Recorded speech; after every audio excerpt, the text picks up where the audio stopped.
ISIL has claimed to be behind both the Istanbul shooting and the Berlin Christmas market attack.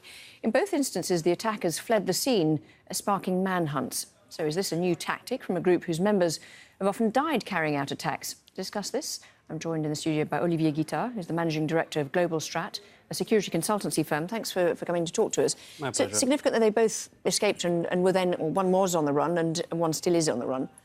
Right, very much so. I think it's part of a larger trend that we will see, that the Islamic State will try to spare as much as possible their trained operatives.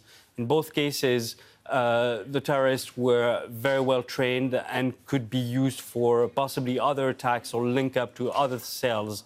So it makes sense for Islamic State as of now to really get some of their operatives in Europe or in Turkey not to die on the scene, but to flee and possibly perpetrate other attacks. And so why do you think they use a different tactic in places like Turkey, say, compared with, say, Iraq, where they do seem to use suicide bombers still, don't they?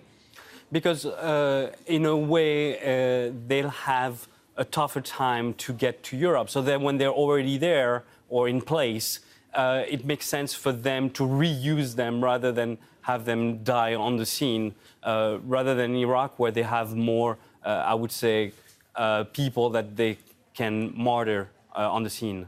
And in terms of the safety of cities like Istanbul, I mean, clearly that suggests it's not safe, but what kind of steps do you think they need to take to try and make it a bit safer? A couple of things need to happen. First, on the intel side, because mostly you had 17,000 police on the streets. So there's not much more that they can do on the physical level. There was a policeman at the entrance of the club that was shot. Could they have put 4 or 5 policemen? Yes, but it's very difficult. So they would need to go back to basics, which is basically look into the different networks, look at the people that have come back in. But also Turkey, compared to other places, has a different endgame in terms of basically having focused on Kurdish extremism rather than Islamic State, because Islamic State was an ally of theirs for a long time. So you think they've left themselves open to this kind of thing with the lack of preparation for this kind of attack, do you think? Is that what you're suggesting? Very much so.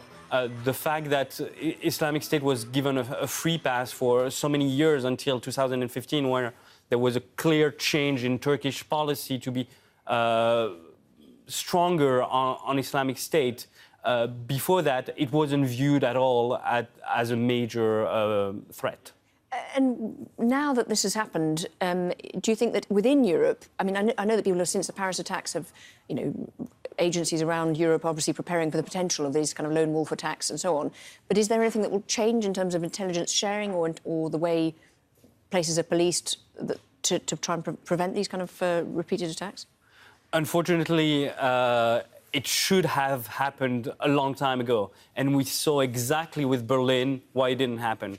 Berlin was not a failure of imagination, was a failure of security, of not following the modus operandi that was used in Nice. It's unbearable to think that there was no security and that they didn't think the same thing that happened in Nice with the truck could happen again. Thank you very much indeed, Olivier Guittard, for your thoughts. Thank you. My pleasure.